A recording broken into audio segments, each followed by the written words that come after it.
All right, so today we're going to get into a story that went absolutely viral on Reddit for a really good reason. It taps into a fear that is so deep, so primal. It feels like it's baked into our DNA. I mean, really think about it for a second. Your home, right? It's your fortress. It's the one place in the whole world where you're supposed to be able to lock the door and just be safe. But this story? Oh man, it just shatters that idea and asks this one terrifying question. What if you're not? And like all the best horror stories, this one doesn't start with monsters and darkness. No, it starts somewhere completely normal, a place any one of us could picture ourselves in. And this right here, this is the key. The very first line of the story, I lived alone. It's so simple, but it sets the entire stage, doesn't it? We're not talking about a busy house full of people. We're talking about one person, totally isolated. And that vulnerability, that's the foundation for all the terror that's about to come.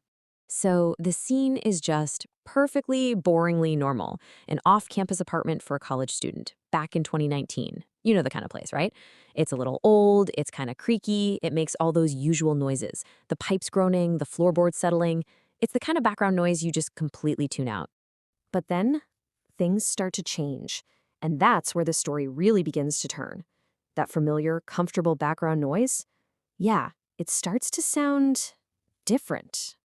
It starts out really subtle. You know, things you could easily brush off. A soft thump here, a weird little dragging sound there. But then, a whisper. And that's when you know. Those aren't just the sounds of an old building settling. No way. This is something else entirely. So, what's the first thing you do when you hear something weird like that? You try to explain it away, right? Your brain just scrambles for a logical reason.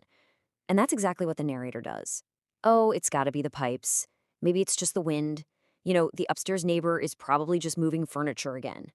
It's our brain trying to keep us calm, trying to shield us from what might actually be happening. But you can only lie to yourself for so long. Eventually, that little voice in the back of your head, that gut feeling, it just gets too loud to ignore. The narrator's own mind starts to turn on them, whispering the one thought they've been desperately trying to push down. And boom, just like